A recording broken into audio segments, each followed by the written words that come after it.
दिया हेडिंग्स अपने second pendulum? Yes. Okay. Now what is second pendulum basically?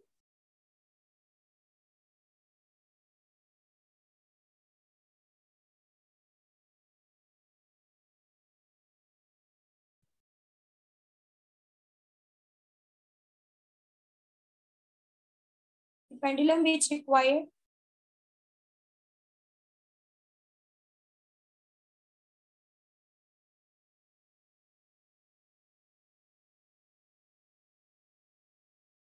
two seconds for one oscillation.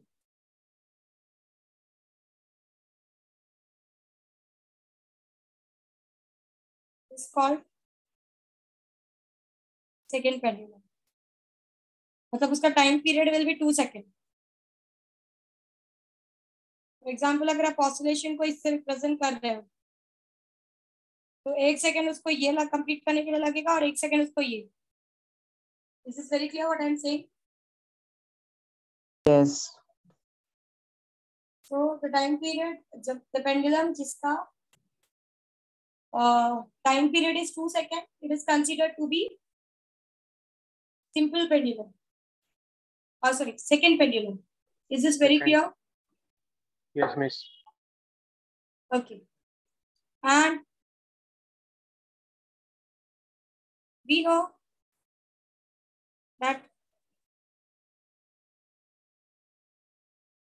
the time period for the pendulum is given by t is equals to 2 pi under root of L by G. So if I am fixing 2 seconds, so I can calculate the length of the pendulum. कि मैं कितना length रखूंगी अपने pendulum का कि वो pendulum मुझे time period 2 second बनाकर देगा. So from here you can calculate the length as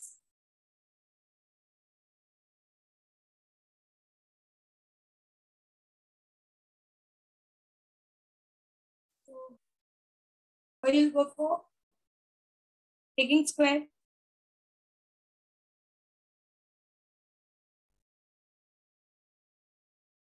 L is equals to G by pi square. जब ग्रेविटी की वहां की जो भी ग्रेविटी वैल्यू होगी उसको पाई के स्क्वायर से डिवाइड करोगे तो आपको पता चल जाएगा कि आपको लेंथ कितना रखना है so that you can have a time period for the pendulum as 2 seconds. This is very clear? Yes.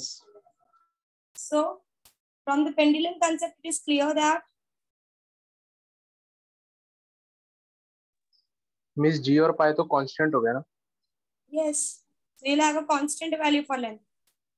Yes. आपको 2 सेकंड का टाइम पीरियड देगा. Yes.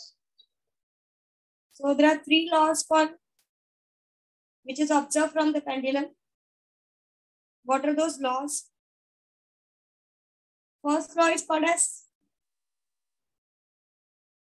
length law, or you can say simply you know that the time period of the pendulum is given by t is equals to 2 pi under root of L by G. So when you say t is equals to 2 pi under root of L by G, you can say that the time period is directly proportional to length of the pendulum. This is very clear? Yes. And time period is inversely proportional to root of gravity of the pendulum, where the pendulum is existing. Okay? Yes. Third is bob of the pendulum is not the matter here. मतलब मास पे कोई dependency नहीं है pendulum की, तो कोई भी मास आप यूज करो, pendulum is mass independent. So time period of pendulum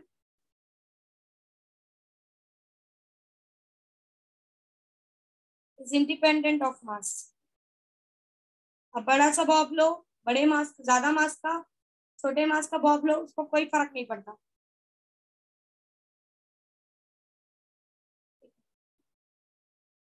Clear? Yes. Time period of a pendulum is independent of mass.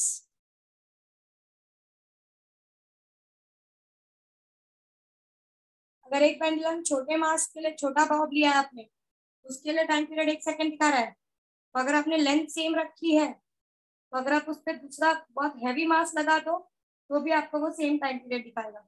No change in the time period due to the mass. Clear? And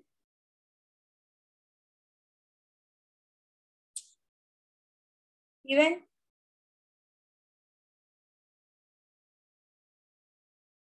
time period of pendulum is independent of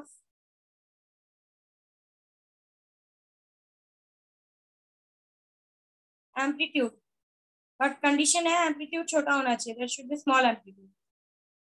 बड़ा amplitude लोगे, angle बड़ा लोगे, तो हमने, अगर आपको याद हो, हमने एंगल को थीटा ले लिया था, वो हम नहीं कर पाएंगे। तो टाइम पीरियड एम्पलीट्यूड को इंडिपेंडेंट होगा, बट छोटे एम्पलीट्यूड्स के लिए। बड़ा एम्पलीट्यूड लोगे तो ये कंडीशन सेटिस्फाइड नहीं होती। Clear? Yes. So these are the dependency of, these are the law for the pendulum. Directly, time period is directly proportional to root of length. Time period is inversely proportional to root of gravity. It is independent of the mass and it is independent of the amplitude. Condition is amplitude should be small. Clear?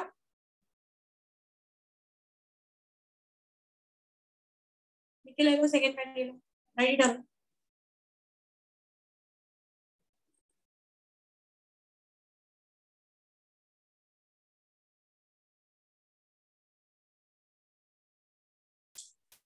कितना page में दिख रहा है उतना हो जाए तो बताना।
Hello ma'am. यस बोलो। मैम मुझे ना वो डाइजेस्ट में क्वेश्चन नंबर 42 में डाउट है, वो मुझे क्वेश्चन समझा नहीं, मतलब question number 42।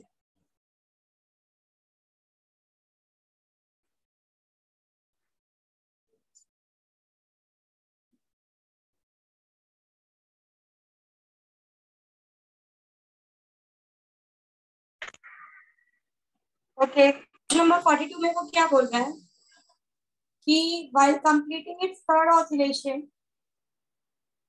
Third oscillation complete करते वक्त the particle is at under root of minus under root of 3/2 of amplitude, heading towards mean position. Mean position की तरफ जा रहा है. Determine the phase of the angle. Determine the phase angle. So in that they are saying that वो -3/2, मतलब the position of that particle is -3/2a. ठीक है? Yes. What they have said. Now we know x is equals to a sin theta होता है. So sin theta is equals to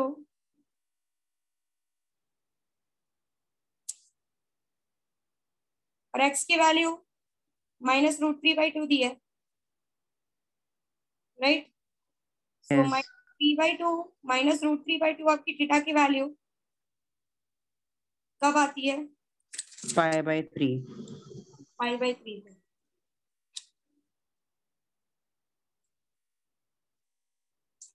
देखो movement उसका कैसा हो रहा है.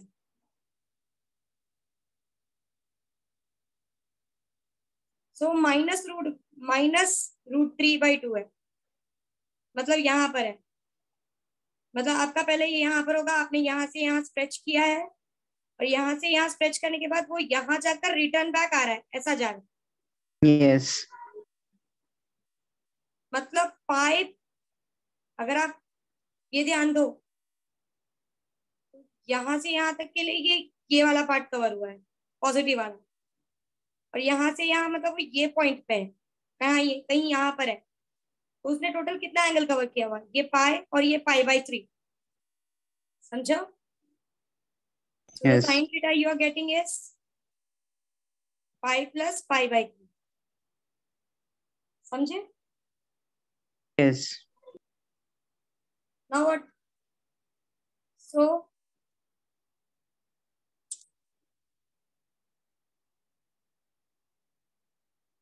now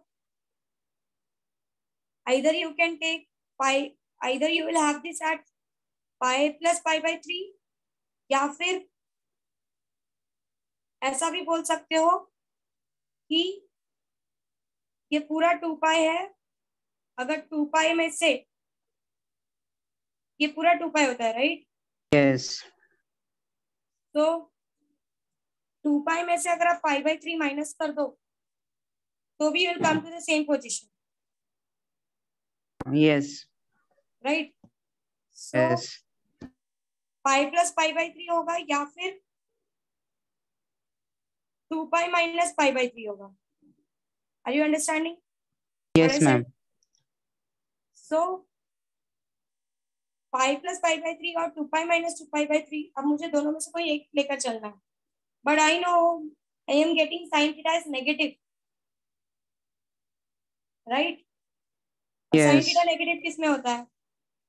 Fourth quadrant में. फोर्थ क्वाड्रेंट में. Yes, ma'am. समझा अभी. और फोर्थ क्वाड्रेंट मतलब 2π में से -π/3, मतलब आपको ये वाला एंगल लेके चलना पड़ेगा. वाला. Yes. समझा मैम. आगे का कर सकते हो? Yes, मैम कैलकुलेशन समझ में आया, बट वो पाई और π/3 कहाँ पे है, कहाँ पे पार्टिकल मूव कर रहा है, वो नहीं समझ रहा था. अभी क्लियर है? Yes. ठीक है.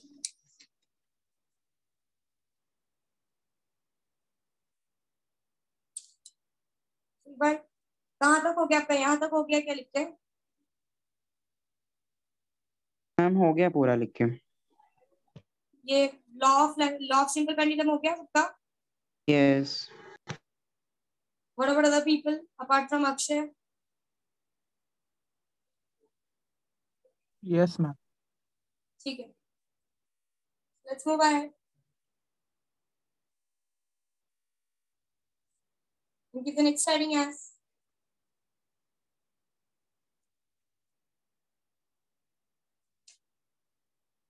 angular SHM.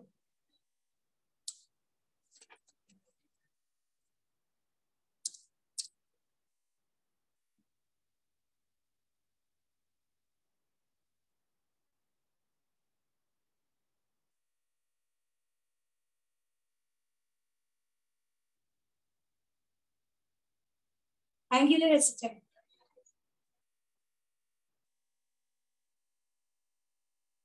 Now, of course, here also you are going to have a simple harmonic motion, but in the angular part there going to be a change in the angle. For example, you have a spring और ऐसा उसको कुछ disc applied है, disc लगाया हुआ है, okay, और उसको आप ऐसा टर्न करके छोड़ दो, उसका रेस्टोरिंग टॉर्क क्या करेगा, वापस उसको ओरिजिनल मीन पोजीशन पे लाने की कोशिश करेगा, और ये ऐसे ऐसे कंटिन्यूअसली गोल गोल घूमेगा. Are you understanding what I am trying to say? Yes ma'am repeat कर दो नहीं तो. If you can imagine this, that एक थ्रेड है, उसको आपने एक रिजिड सपोर्ट से लगाया हुआ है, नीचे एक डिस्क लगा हुआ है, डिस्क को आपने ऐसे ट्विस्ट किया, मतलब नीचे से ऐसे घुमाया है, और आपने रिलीज किया, वो ऐसे ऐसे कंटिन्यूअसली टू एंड फ्रो ये डिस्क घूमेगा. Are you understanding what I am trying to say? Imagine कर पा रहे हो? Yes ma'am. सो मतलब ये जो टू एंड फ्रो घूम रहा है कंटिन्यूअसली, आपकी जो चीज है वो कंटिन्यूअसली टू एंड फ्रो घूम रही है, मतलब यहाँ पर कोई रिस्टोरिंग चीज है जो, या रिस्टोरिंग टॉर्क है जो उसको मेन पोजीशन पे लाना चाहता है. Are you understanding? Yes. So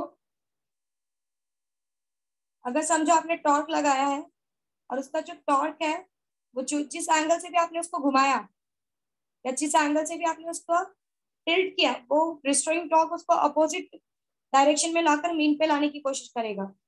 so the restoring torque will be directly proportional to theta but in opposite direction. Restoring torque आपका फोर्स का काम कर रहा है. नॉर्मली स्प्रिंग में आपका रेस्टोरिंग फोर्स आपके स्प्रिंग को मीन पोजीशन पे ला रहा था, इफ यू रिमेम्बर. यस. यहाँ पर रेस्टोरिंग टॉर्क जिस एंगल से आपने उसको ट्विस्ट किया, रेस्टोरिंग फोर्स उससे अपोजिट एंगल में घुमाकर उसको नॉर्मल करने की कोशिश करेगा.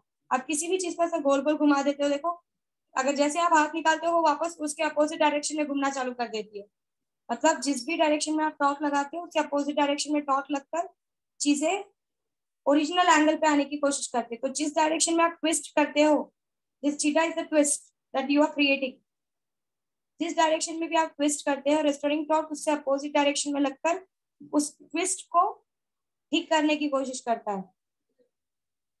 Is this clear? Yes. And we know that, और मेरे को हमें पता है ना एसएचएम का तो सिंपल यही कंडीशन है. एसएचएम का कंडीशन ये है कि रेस्टोरिंग फोर्स हमेशा जिस डायरेक्शन में डिस्प्लेसमेंट हुआ है उसके अपोजिट डायरेक्शन में लगकर ऑब्जेक्ट को मीन पोजीशन पे लाने की कोशिश करता है. यहाँ पर वहां पर फोर्स कर रहा था, यहाँ पर टॉर्क कर रहा है. Are you understanding this? Yes. So basically, your torque is directly proportional to, your restoring torque is directly proportional to the angle you have twisted, but in opposite direction. So torque is equals to minus c theta. जैसे वहां पे हमने k लिया था, यहाँ पे that constant is c. Clear? Yes. And you know torque is given by, जैसे force is given by mass into acceleration, torque is given by I into alpha. I is moment of inertia and alpha is angular acceleration, right? जैसे आपका force is equals to mass into acceleration होता है, वैसे torque क्या होता है? I alpha. जो काम वहां पर mass करता है वही काम यहाँ पर inertia करता है, moment of inertia. और जो काम वहां पर linear acceleration करता है, since angular moment हो रहा है, वही काम यहाँ पर alpha करेगा. Are you clear what I'm saying? Yes. So I alpha is equals to minus c theta, and when you say I alpha is equals to minus c theta, now what is this alpha? अगर आपको याद हो, acceleration क्या होता है? Change in velocity upon time. right? Yes. Or velocity is change in displacement upon time. Dx by dt. So this acceleration can be written as d square x by dt square. Yes. वैसे ही angular acceleration is written as d square theta by dt square. Right?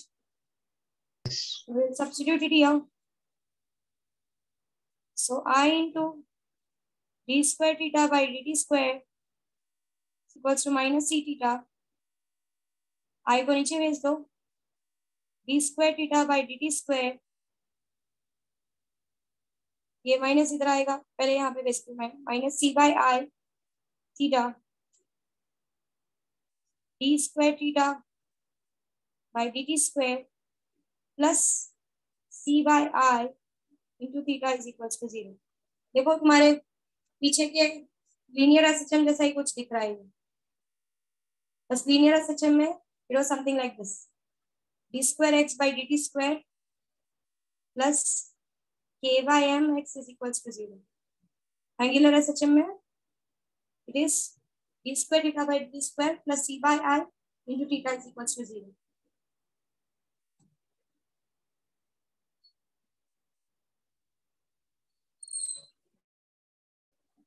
क्या हुआ? Yes. तो ये draw करके लो. कुछ statements बोल रही हूँ वो लिखो. Give the heading as angular SHM.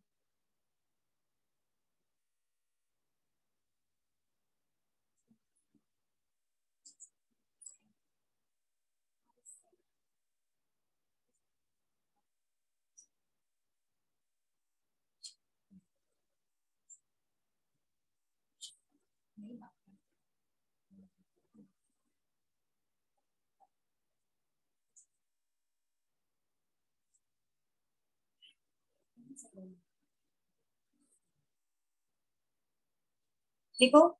Draw किया. लिखो. Consider a metallic disc attached to a thin wire. Consider a metallic disc attached to a thin wire. Consider a metallic disc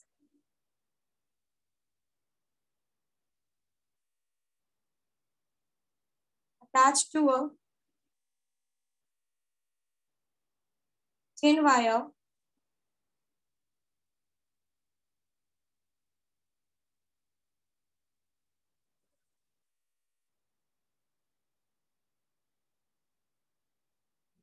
if the disc is slightly twisted, it performs rotational motion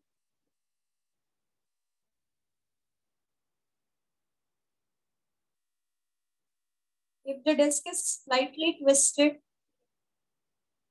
If the disc is slightly twisted, it performs rotational motion partially in clockwise and anti-clockwise sense.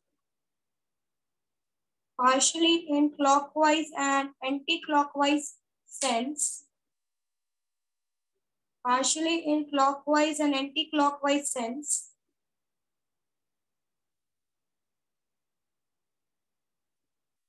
Such oscillations are called angular oscillation. Such oscillations are called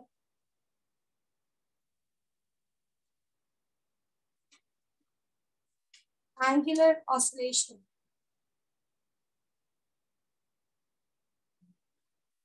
Such oscillations are called angular oscillation.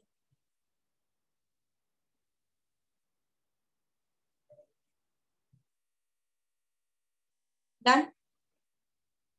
Yes.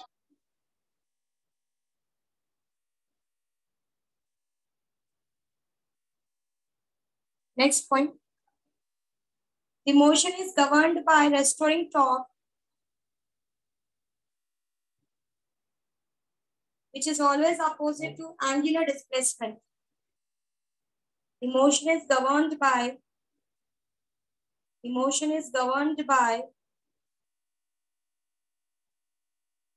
Motion is governed by angular torque. Motion is governed by angular torque, which is always opposite to angular displacement. Which is always opposite to angular displacement.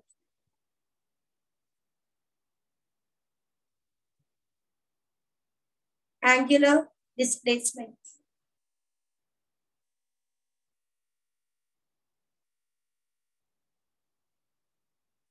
Done?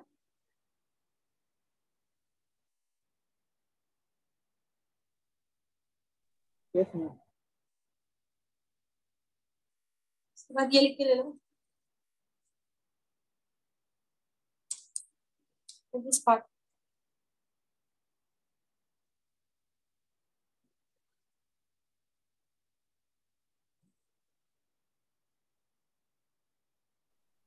Ma'am बोलो. Ma'am यहाँ पर जो constant लिया है उसका कुछ fix value है? क्या हुआ? जो कांस्टेंट लिया है यहाँ पर उसका कुछ फिक्स वैल्यू है? I cannot hear you. आपका वॉल्यूम बढ़ाओ.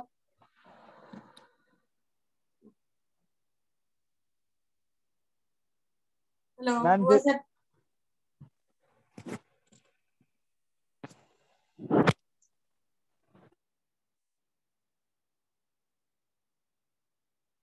Yes, बोलो. मैम जो कांस्टेंट लिया है उसका कुछ फिक्स वैल्यू है? Yeah, of course. Because it depends from material to material. हमने लास्ट टाइम भी देखा था ना. वो ये जो स्प्रिंग है, ये जो स्प्रिंग यूज किया है हमने वहां पे के स्प्रिंग के लिए यूज किया था, तो वो स्प्रिंग कांस्टेंट था. तो यहाँ पे वो स्प्रिंग के रेस्टोरिंग फोर्स पे डिपेंड करता है कि आपका स्प्रिंग कितना रेस्टोर कर सकता है टॉर्क पर यूनिट डिस्प्लेसमेंट के लिए. वो spring to spring material vary करेगा. Okay ma'am. It is similar to K. तो पीछे हमने के यूज किया था स्प्रिंग के लिए, वैसे ही यहाँ पर हम स्प्रिंग के लिए सी यूज कर रहे हैं. तो जैसे के स्प्रिंग के मटेरियल पे डिपेंड करता था, सी भी सॉरी के स्प्रिंग के मटेरियल की यूज के ऊपर डिपेंड करता था, वैसे ही आपका रेस्टोरिंग कांस्टेंट स्प्रिंग के मटेरियल पर डिपेंड कर रहा है.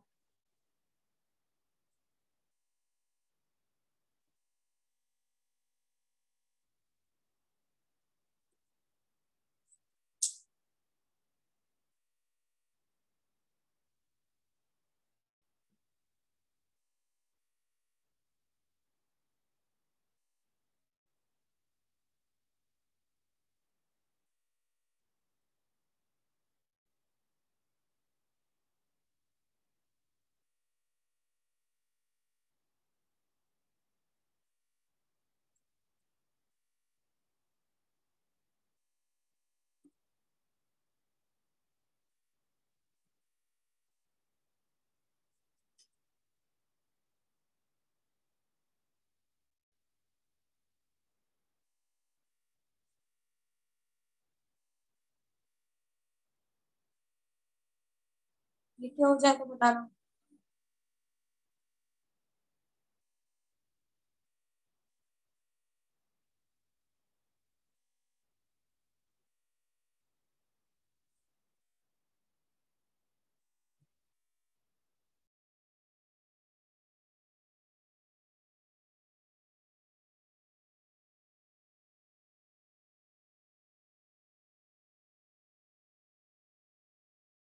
Done, ma'am.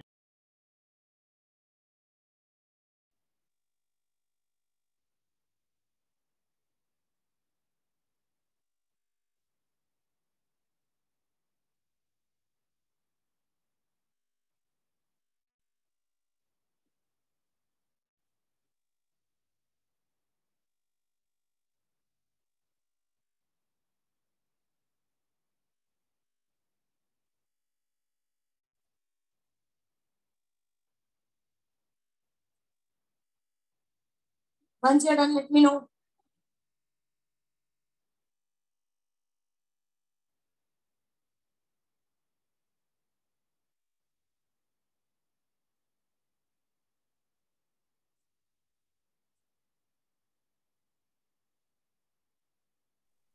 Done ma'am. Done, ma'am. Okay. Now we are going to see that if you suspend the magnet in a magnetic field at a certain angle theta, that magnet performs a simple angular simple harmonic motion. So look at this.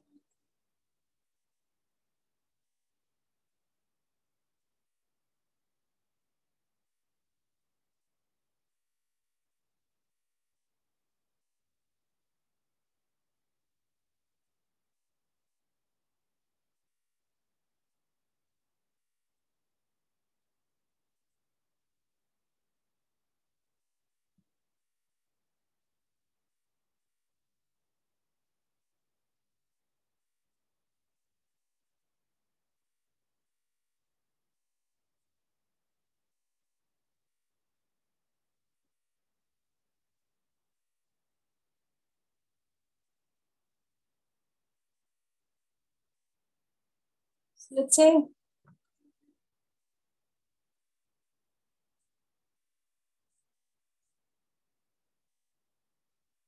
this is magnetic field.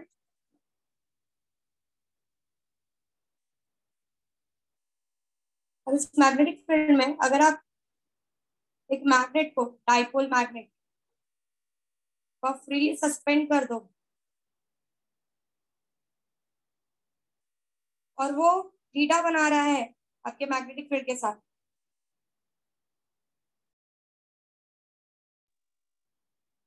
तो ये जो magnet है इसके ऊपर ये magnetic field इसको अपने साथ अलाइ करने की कोशिश करेगा, एंड जब ये इसको अपने डायरेक्शन में अलाइ करने की कोशिश करेगा तो इसके अंदर एक रेस्टोरिंग टॉर्क क्रिएट होगा, और वो रेस्टोरिंग टॉर्क जिस डायरेक्शन में मैग्नेटिक फील्ड इसको खींचने की कोशिश कर रहा है उससे अपोजिट डायरेक्शन में एक्ट करके आपका जो मैग्नेट है उसको SHM simple harmonic angular motion perform करवाएगा।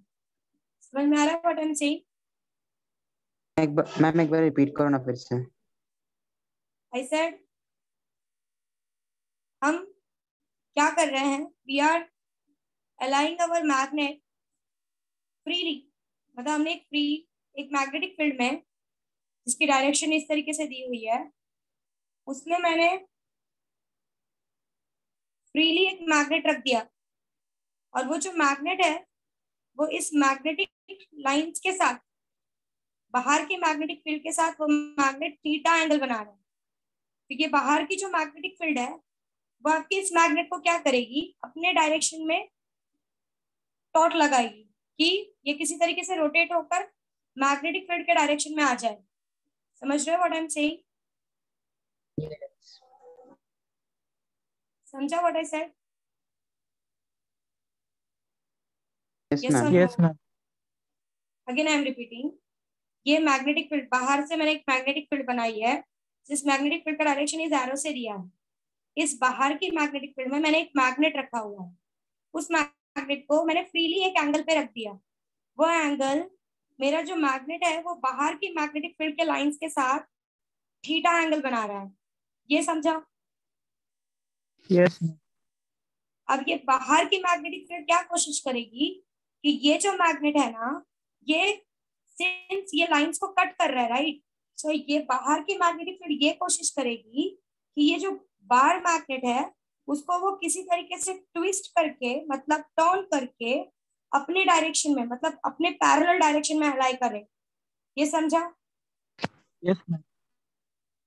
बट जब ये बाहर की मैग्नेटिक फील्ड इस मैग्नेट को ऐसा टर्न करने की कोशिश करेगी तो इस मैग्नेट के अंदर एक रेस्टोरिंग टॉर्क क्रिएट होगा, जो अगर मैग्नेटिक फील्ड उसको ऐसा लेकर जाने की कोशिश करेगी तो वो रेस्टोरिंग टॉर्क उसको वापस उसी डायरेक्शन में पुश करेगा जिस डायरेक्शन में वो पहले पड़ा हुआ था। मतलब इस वजह से आपका मैग्नेटिक फील्ड इस डायरेक्शन में ले रही है, टॉर्क इस डायरेक्शन में ढकेल रहा है, आपका मैग्नेट ऐसे ऐसे ऐसे ऐसे एंगुलर एसएचएम परफॉर्म करेगा, ऐसे कंटिन्यूसली टू एंड फ्रो ऐसे मूव होता रहेगा, और वो सिंस एंगल में घूम रहा है इसलिए एंगुलर एसएचएम परफॉर्म करेगा, एंगुलर ऑसिलेशन परफॉर्म करेगा। समझ में आया क्या हो रहा है? Yes ma'am. बाहर की मैग्नेटिक फील्ड उसको पैरेलल करना चाहती है, उसके अंदर का रेस्टोरिंग फोर्स उसको वापस पुरानी डायरेक्शन में ले जाना चाहता है। इस चक्कर में बाहर और अंदर की वजह से it will continuously oscillate, but यहाँ पर एंगल में ऑसिलेट होगा ना, it is forming change in angle, so hence it is known as angular oscillation and the motion it is performed is called as angular oscillation. समझ में आया? yes. So यहाँ पर the moment is given by QMB minus QMB, इसको मैं south ले रही हूँ, and this upper side I'll take as plus QMB. I am taking this as north. Now what? Torque in the magnetic is given by minus mu b theta. This is the restoring torque which is acting, जिस direction में angle change हो रहा है, जिस direction में angle change हो रहा है, रेस्टोरिंग टॉर्क उससे अपोजिट डायरेक्शन में लगकर आपके जो भी चेंजेस हो रहा है उसको रोकने की कोशिश करेगा। तो restoring torque is directly proportional, in short यहाँ पर ऐसा लिखना चाहिए, restoring torque is directly proportional to the angular displacement but in opposite direction. And अगर आप प्रोपोर्शनलिटी साइन हटाते हो तो you have to substitute mu B, where your mu is, what is mu? Relative permittivity.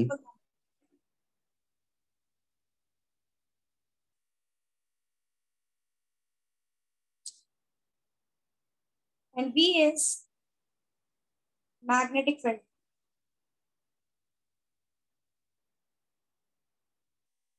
So torque आपको पता है, it is given by I alpha is equals to minus mu b theta. So therefore अगर alpha करोगे तो what is alpha?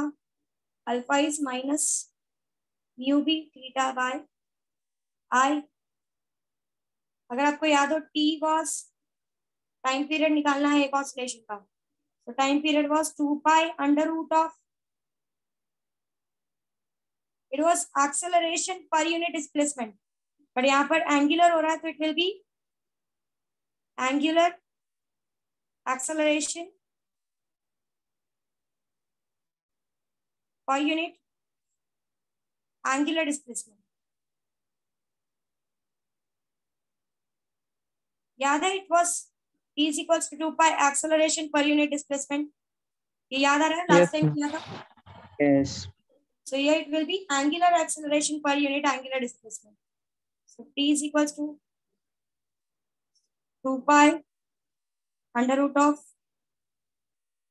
alpha by theta. So 2 pi under root of alpha हमें पता है क्या है, अगर सिर्फ वैल्यू ले साइन ना ले तो it will be mu b theta by I into theta. Theta got cancelled and you got 2 pi under root of mu b by I. This is very clear? समझा? Hello ma'am. हाँ बोलो Akshay. Ma'am यहाँ पे मास क्यों नहीं लिया है? Torque तो एम बी और साइन थीटा आएगा ना, फिर एम नहीं लिया उन्होंने, म्यू क्यों लिया है? This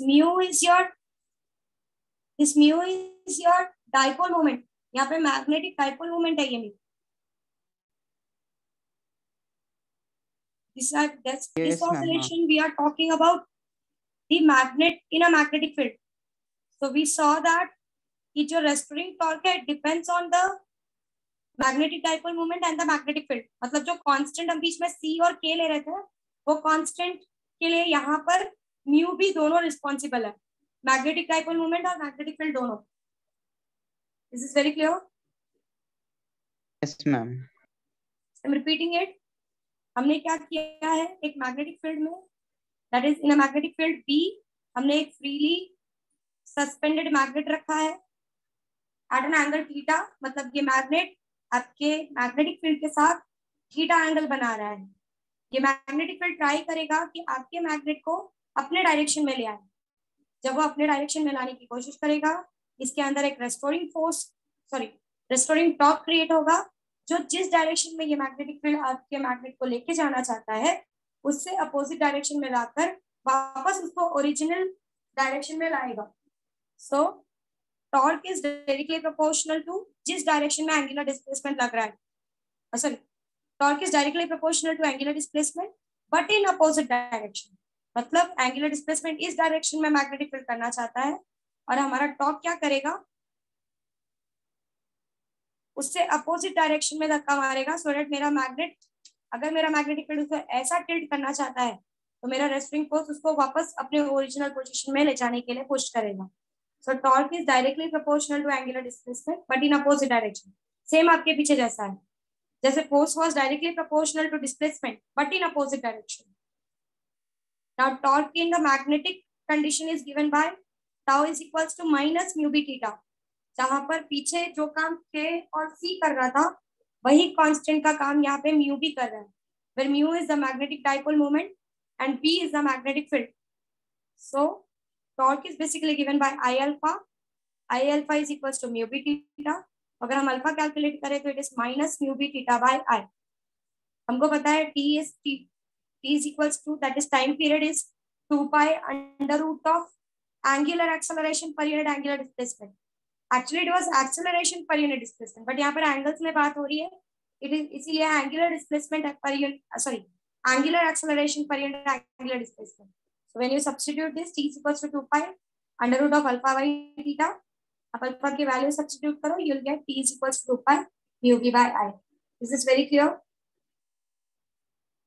Yes. So this is the last derivation for your oscillation.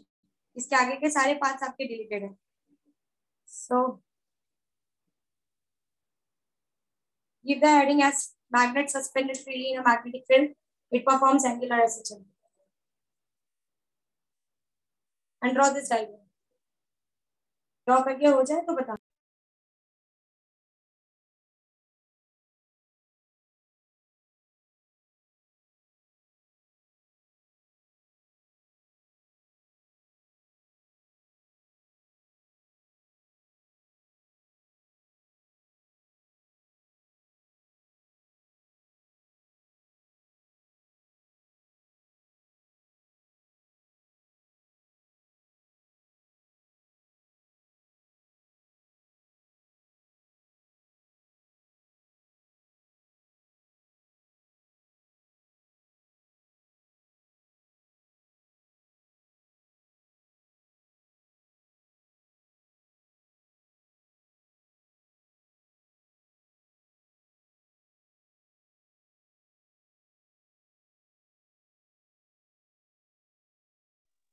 Done with the diagram? Yes. You know, if a magnet is freely suspended, if a magnet is, write down if a bar magnet is freely suspended in a uniform magnetic field,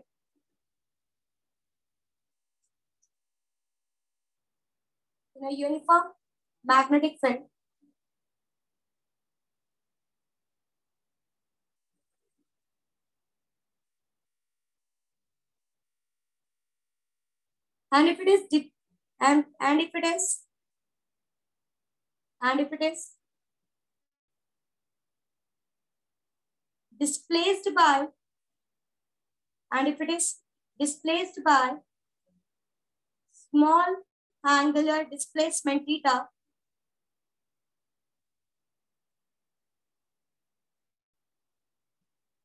if it is displaced by small angular displacement theta, means what they have done, यहाँ पर उन्होंने क्या किया है, मैंने आपको क्या कहा, मैग्नेट को ऑलरेडी एक थीटा पे रखो और मैग्नेटिक फील्ड उसको अपने डायरेक्शन में करेगा. In this while writing what I am saying कि हम मैग्नेट को पैरेलली रख रहे हैं और फिर उसके बाद हमने उसको डिस्प्लेस किया और कैसे कर दिया, एक एंगल थीटा पे कर दिया. समझा? जिस डायरेक्शन में हमने उसको डिस्प्लेस किया उससे अपोजिट डायरेक्शन में टॉर्क लगकर उसको वापस पैरेलल करने की कोशिश करेगा.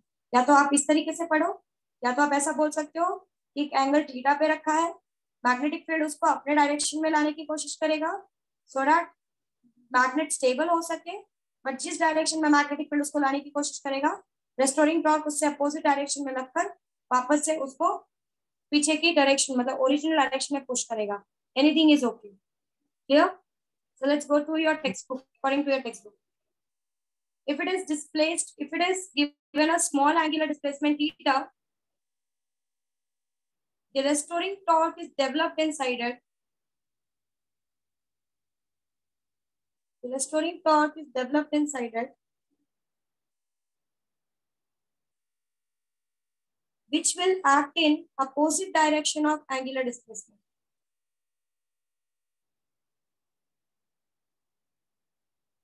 The restoring force, the restoring torque is developed inside it, which will act in opposite direction of angular displacement. Due to which the bar magnet starts performing angular oscillation. Means what they are saying, starting में उन्होंने parallel रखा है और खुद से theta से displace किया. जब थीटा से डिस्प्लेस करेंगे रेस्टोरिंग टॉर्क डेवलप होगा. हमने इस तरफ थीटा से डिस्प्लेस किया है, रेस्टोरिंग टॉर्क उसको वापस अपोजिट डायरेक्शन में ले जाकर पैरेलल करने की कोशिश करेगा. This is what here it is said. Clear? Is this clear everyone? Yes. Yes, Due ma'am. to which it will form angular oscillation. यहाँ तक हो गया? Yes, ma'am. After that, write this. So this is torque restoring. ये restoring torque का है. मैंने पूरा restoring torque के टर्म्स में ही लिखा है. Write this.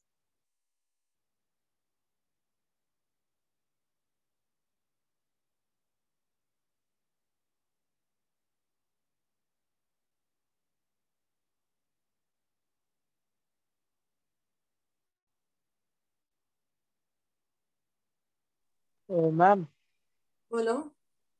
Ma'am magnetic field की वजह से वो डिस्प्लेस हुआ ना थीटा एंगल से. फिर से बोलो. मैग्नेटिक फील्ड की वजह से वो डिस्प्लेस हुआ है ना थीटा एंगल से. अगर आपने एंगल पे पहले ही मैग्नेट को रखा तो जो डिस्प्लेसमेंट होगा वो मैग्नेटिक फील्ड की वजह से होगा. अगर आपने पैरेलल रखा और खुद उसको एक एंगल पे ट्विस्ट किया तो जो मूवमेंट होगा, जो रेस्टोरिंग टॉर्क डेवलप होगा वो मैग्नेटिक फील्ड की वजह से होगा. मतलब डिपेंड करता है ओरिएंटेशन कैसा रख रहे हो. पहले ही आपने टेढ़ा रखा है तो जो एंगुलर डिस्प्लेसमेंट होगा वो मैग्नेटिक फील्ड की वजह से होगा. बट अगर आपने स्टार्टिंग में ही पैरेलल रख दिया, समझो ये आपका मैग्नेटिक फील्ड है और आपने अपने मैग्नेट को ऐसा रख दिया सीधा मैग्नेटिक फील्ड के डायरेक्शन में, और फिर खुद से उसको क्या किया, ऐसा रखा था ना, आपने खुद से उसको एक डिस्प्लेसमेंट दिया. जैसे आप उसको एक एंगल से टिल्ट करोगे उसके अंदर रेस्टोरिंग टॉर्क डेवलप हो जाएगा और वो रेस्टोरिंग टॉर्क क्या करेगा, उसको वापस ओरिजिनल डायरेक्शन में ढकेलने की कोशिश करेगा. एक ये कंडीशन. दूसरा कंडीशन, आपने रखा ही किसी एक एंगल थीटा पे, मैग्नेटिक फील्ड क्या करेगा, उसको अपने डायरेक्शन में खींचने की कोशिश करेगा. जैसे ही मैग्नेटिक फील्ड उसको अपने डायरेक्शन में अलाइ करने की कोशिश करेगा उसके अंदर रेस्टोरिंग टॉर्क डेवलप होगा और उसको अपोजिट डायरेक्शन में ढकेलने की कोशिश करेगा. So I have given you explanation regarding this. हमने पहले फ्रीली उसको ऐसे सस्पेंड किया और खुद से एक एंगुलर डिस्प्लेसमेंट थीटा दिया.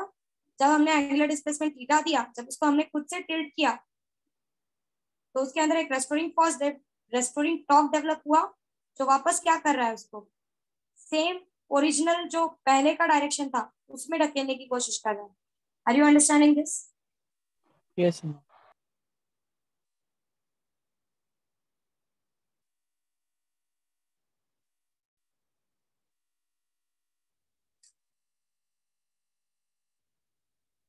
Once you're done with this much, let me know.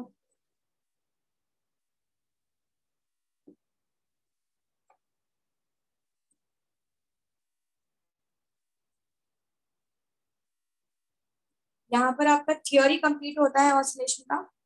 Next lecture में we will go ahead with the sums and the chapter will be over.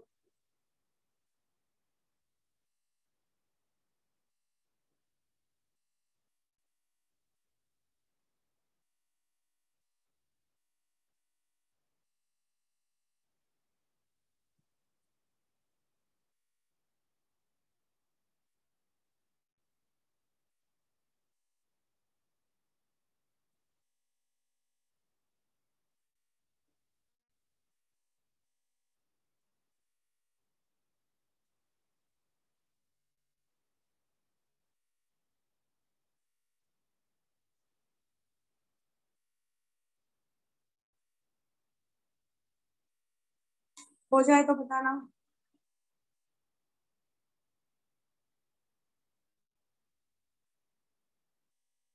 Ma'am done. Last expression को T is equals to 2 pi under root of, इस I को ऊपर लेकर आओ, I by mu B, just multiply करके reverse करके लिख दिया। This is the time period of your oscillation of magnet in a magnetic field. समझा हमने कंडीशन कैसा लिया है? पहले मैग्नेट को पैरेलल रखा है, खुद से एक एंगल थीटा दिया है, मैग्नेटिक फील्ड उसको वापस, जैसे हम उसको एक एंगल थीटा से टिल्ट करेंगे उसके अंदर रेस्टोरिंग फोर्स डेवलप होगा। अगर हम इस डायरेक्शन में उसको टिल्ट कर रहे हैं तो रेस्टोरिंग फोर्स उसको अपोजिट डायरेक्शन में टिल्ट करके वापस पैरेलल करने की कोशिश कर रहा है। We are taking this condition. समझ में आया? Yes So we are displacing it by angle theta, and restoring force, restoring torque is trying to make the magnetic bar again in the parallel direction of the magnet. So this is how it is going here.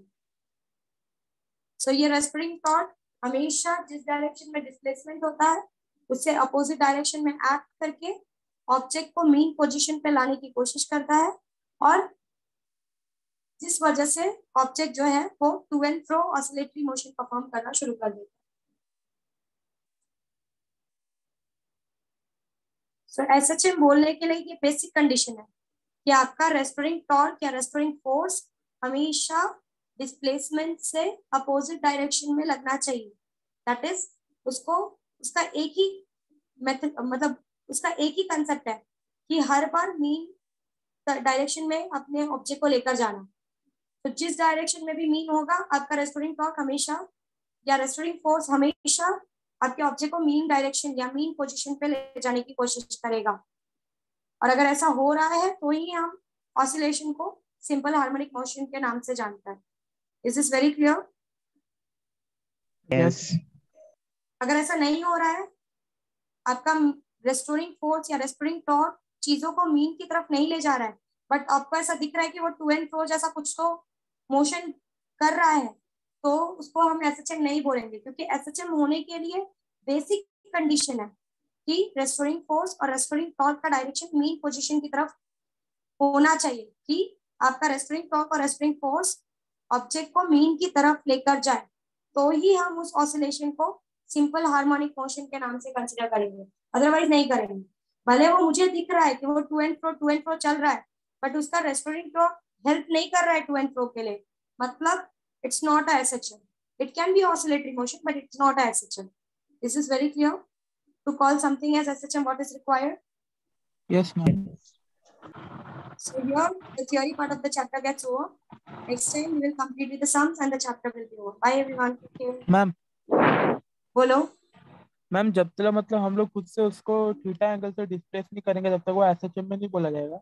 Yes, तब तक वो parallel ही पड़ा रहेगा, क्योंकि parallel Okay. Direction में वो magnet के lines को कट नहीं कर रहा है, तो वो स्टेबल है। ठीक है? Yes, जब ma'am. तक आपका बाहर मैग्नेट आपके बाहर की मैग्नेटिक लाइंस को कट नहीं कर रहा है तब तक वो स्टेबल पड़ा रहेगा। मतलब मैग्नेटिक फील्ड ऑफ लाइंस का यही कंसेप्ट है कि हमको काटो मत, हमारे साथ रहना रहो, बट डोंट कट अस। हमारे साथ पैरेलली खड़े रहना चाहते हो तो चलेगा, बट कट नहीं करने का। कट करोगे तो वो उसको, अब वो कोशिश करेगा कि आप उसको कट ना करो, उस वजह से मोशन स्टार्ट हो जाएगा। समझ में आया? Yes, ma'am. यस। चलो bye everyone, take care, happy children's day. Thank you, ma'am. Bye. Thank you, ma'am.